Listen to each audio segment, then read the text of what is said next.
Hello, this is John with Brainstorm Comics and Gaming. In this video, we review books that are coming out 3 weeks from now, let you know which ones we think might be hot, the ones you might want to know, you might want to put on your pull list. So Diamond, our distributor, allows us to adjust our orders up and down 3 weeks before a book comes out. So this lets us know which books might be popular, which books might not be as popular as we think. If you let us know which books you want on your pull list, you can give us a call at 301-663-3039 or email us at brainstormcomics@verizon.net. So let's get into this week's books because we have a lot to cover. First up, we have a graphic novel called Girl in the Bay. For those of you who didn't know about the series when it was coming out, it's about a 17-year-old who's attacked and thrown into the harbor. She wakes up, she comes back, and somebody has assumed her life. There's a doppelganger that has taken over her life. So she's trying to figure out the mystery of who this person is and what happened to her, who her murderer was. It's a pretty cool story. You may want to check it out if you didn't see it or read the original or the issues as they were coming out. Next up, we have Batman and the Outsiders #2. This one, the first issue, this one was really good. The artist Dexter Soy is putting out some amazing art on the interiors. It introduced a couple new characters. Batman has created this new team that operates outside the law a little bit more than even what he does. Black Lightning's the leader. Just a really good story for the first issue. Second issue hopefully keeps up the quality on that one. Next up, we have Batman Damned #3. A lot of people have been waiting for this one. Last issue came out several months ago. Lee Bermejo putting out some amazing art on it. People want to know where the first 2 issues are going. This is the finale, so hopefully he ties it up in a way that makes it all worthwhile. People love the art on this one. Next up, we have Catwoman #12, the variant edition. Art Germ. This is the Art Germ variant. This is a nice classic cover, homage to one of her original costumes. Just a really, really pretty picture, as you can see here in the video. So the next one up is Detective Comics 1005. This one is the cover by Stepan Sejic, and I'm sure I mispronounced the name. I'm sorry about that.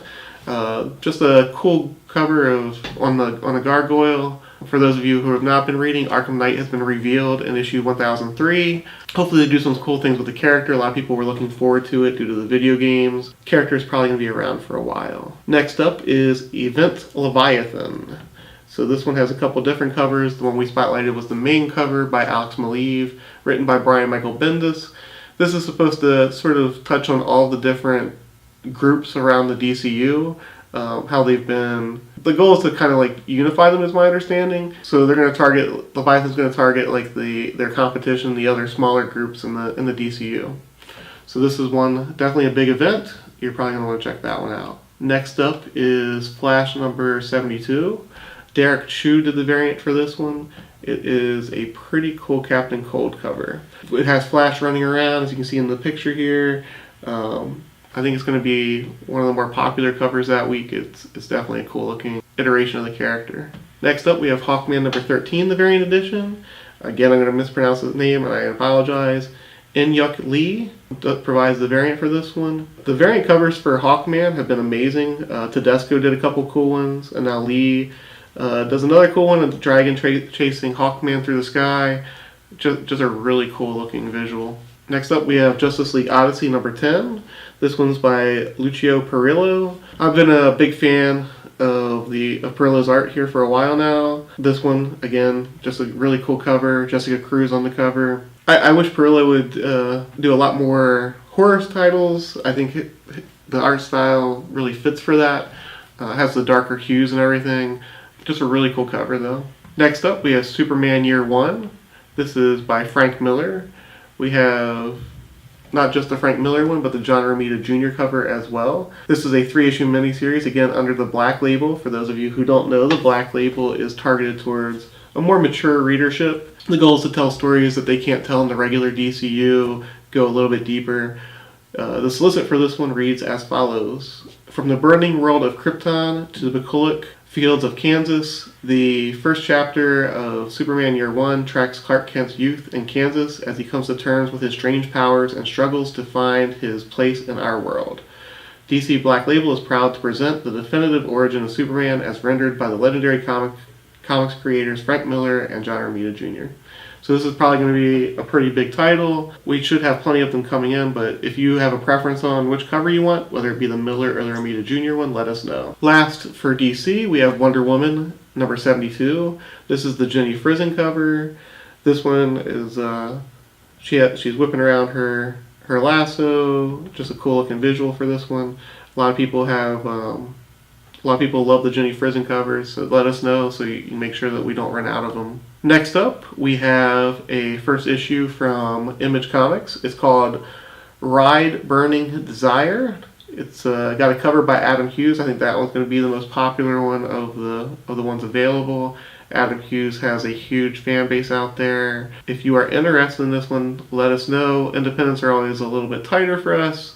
We always want to make sure we get our numbers correct on those. Obviously, the Marvel and DC ones, we know which characters are popular. The independent ones, it's always a gamble which ones are going to be popular. This is a 5-part miniseries. If you want to read the synopsis, we have it listed on the website for the FOC on there. Next up, we have Sonata number 1, again from Image Comics. For this one, the synopsis reads as follows. The Fall is the name of the story arc. In this all-new series from David Hine, Brian Haberlin, and Gerard Van Dyke, two cultures clash on a planet they believe each is their promised land. The Rands are a peaceful, loving people, but the Tyans are a race of warriors who seek to colonize and control.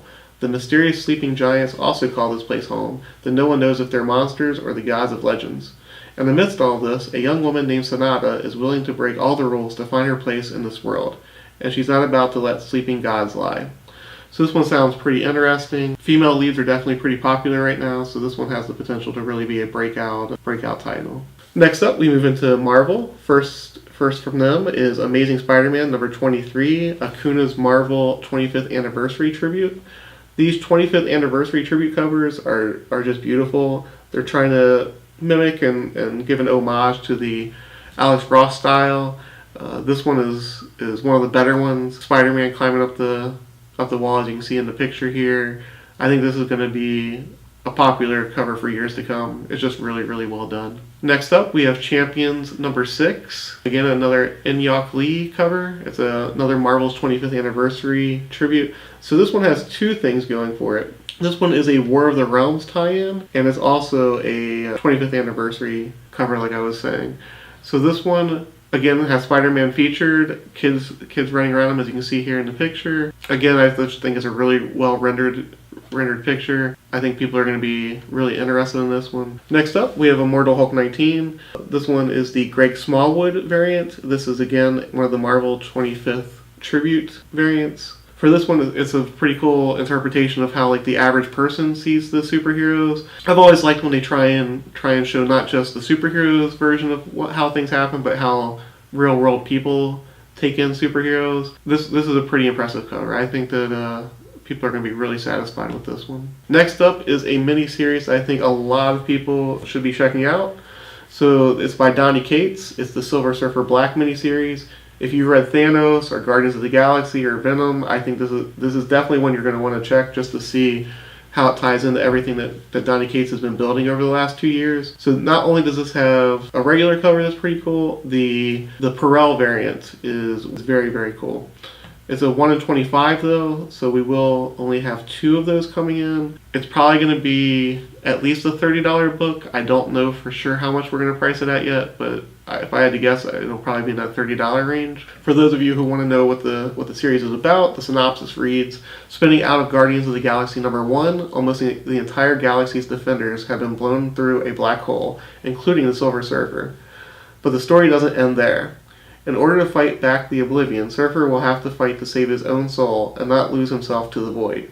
Follow the Sentinel of the Spaceways on a journey that will change him forever. So like I said, this ties into things that Donny Cates has been laying down for the last 2 years. I think it's going to be a pretty important miniseries, and Donny Cates has a pretty proven track record at this point. So next up, we have Spider-Man Life Story number 4. I have not had a chance to read this one yet, but people keep telling me it's probably the best Spider-Man title on the shelves right now. Chip Zdarsky is writing it, so I know that writing is going to be pretty good. Mark Bagley is doing the art. So this one that I'm talking about here is the Kyrie Andrews variant. So this is a cool homage to like the 90s sort of art style. I think people are going to like it because it has that Todd McFarlane sort of feel to it. Again, this is a 1 in 25 variant, so we're only going to get one of this one in. But I think people are going to be very interested in this one, especially the guys who have been collecting since the 90s. It's definitely going to hit that nostalgic factor for them. Next up, we have Symbiote Spider-Man number 3. This is the Ron Lim variant. So this one's pretty cool. It has Spider-Man in the symbiote suit, but he's fighting Mysterio. Black Cat's involved. This one's just a really cool rendering of all the characters. Good action sequence. I'm not gonna lie. Normally, I'm not a huge fan of Ron Lim, but this cover is pretty cool. Next up, we have True Believer Spider-Man, the first appearance of Morbius. For those of you who don't know, Marvel puts out a series of True Believers books that reprint key books from each character. And this one is the first appearance of Morbius. Best thing about it, in addition to getting a key book, it only costs $1, so you get to read one of the key stories of Spider-Man for only $1. Next up, we have Venom number 15, Simone Bianchi. This is again a Marvel's 25th tribute variant. Cullen Bunn is doing the writing on that. So it has two things going for it. Cullen Bunn is really good at horror books, but in addition to that, this is a War of the Realms tie-in. And third is the cover, as you can see here in the video. Bianchi is one of the better artists out there. I like the way that they're doing a real-world take on like how people interact with the superheroes, how they envision them. Person taking out their cell phone, snapping some pictures of Spider-Man in action. Just a really well-done cover. For those of you who missed Agents of Atlas number 1, the first printing, they're doing a second printing, new cover, as you can see here in the video. If you're interested, let us know. We normally order second printings pretty tightly. Next up, we have from Dynamite, Red Sonja, Birth of the She-Devil, number 1. The Perillo cover is my choice for this one. Again, I just like Perillo's artwork a lot. The synopsis for this one reads as follows: An early tale of the She-Devil. Explore the early years of the wild and untamed Sonja the Red before she becomes the scourge of Hyboria. Red Sonja. Retaining her trademark armor and flame-filled hair and temper, writer Luke Lieberman and artist Sergio Davila deliver high action and horror as they introduce the demon conqueror Reika and his Devil's Brew, which turns men against their fellow man and everyone in their way. Also featuring the return of Sonja's early mentor, Ozius. So the Red Sonja fans out there are probably going to want to check that one out. Again, the cover is pretty awesome on this one. Next up, we have Trustfall number 1. This is from Aftershock Comics. So the synopsis for this one reads as follows: Ash Parsons was raised to believe she's special. As someone with a quirk of genetics that lets her teleport things, she's the golden goose of her family. Her family is the foundation of a struggling criminal outfit trying to get ahead in the world, and Ash is able to pop out whole fleets of cars and entire bank vaults. But while she can teleport valuables and her accomplices, she can't teleport herself, making every job a trust fall with her family there to catch her and escort her to safety. It's her perfect setup, but as things begin to change and the Parsons move up in the world, Ash finds herself pushing back against her golden cage with deadly results. So this one has a pretty cool hook to it. I could easily see this one becoming like a TV show or a movie. I'm interested to see where that one goes. For the Archie fans, there's also a new number 1, Jughead Time Police. In this one, the synopsis reads as follows: When Jughead messes up his Riverdale annual bake-off pie recipe so terribly, he is disqualified and banned from all future bake-offs. Jughead goes to the unthinkable lengths to fix his error: time travel. Even Riverdale's most erudite teenager can't manage the delicate dance of going back in time, and poor Juggy lands himself in an epic battle to keep himself and the time stream intact. Next up, we have Billionaire Killers, number 1. I chose the B cover as the one to spotlight in this one. The synopsis for this one reads as follows: What if the children of the 0.0001% reject their family legacies of global brutality and tear down the billionaire patriarchy? The new ongoing series, Billionaire Killers, returns to the provocative world of young terrorists for a standalone story about corruption, conspiracy, and what happens when the next generation vows to burn it all down. We live in an age where the CEO of ExxonMobil can be America's Secretary of State, a hedge fund manager worth $300 million is the Secretary of the Treasury, a lawyer who sued the EPA 14 times as head of the EPA. In Billionaire Killers, the children of the elites discover their fathers are not just titans of finance and politics, but grand masters of international crime empires spanning corrupt governments, arms manufacturers, international banks, and even terrorist groups. So this one's definitely going to appeal to people who are interested in like the headlines of today, who also feel like the world's not going in the right direction. This is definitely one that you may be interested in. Sounds like it may be pretty cool. Next up, we have Dismantlers number 1. The cover B is again the one I chose to focus on. Synopsis for this one reads as follows. In a galaxy where terraforming is the most common form of real estate development, a highly skilled team of dismantlers travels to failed sites and salvages what's left of them. But that's not the hardest part of their job, because relationships with each other can be even more difficult than terraforming entire planets. This is not a story of a prestigious federation or of a powerful empire, but of the menial laborers who make it all possible, the unglamorous characters who work behind the scenes of galactic expansion. This is a story of their pillow talk, their break room banter, and their totally unforeseen fistfights with the pirates who jack their job sites out from under them. This one, again, I've always liked taking a more real world approach to these sort of things, so I'm interested to see where this one goes. Kind of a different take on what we normally see for like the epic space stories. And finally, we have Rick and Morty Presents Mr. Meeseeks. I have the A cover down. Rick and Morty fans, you already know Rick and Morty, so if you like the characters, you might like the book, you may want to check this one out. So as I mentioned, if there were any books that you were interested in, you can give us a call at 301-663-3039 or email us at brainstormcomics@verizon.net. Hopefully you enjoyed the video. I know it was a little bit longer this week. Hopefully we can keep it to about 15 minutes in the future. This one's probably not going to be able to do that. And hopefully you enjoyed it. See you next week.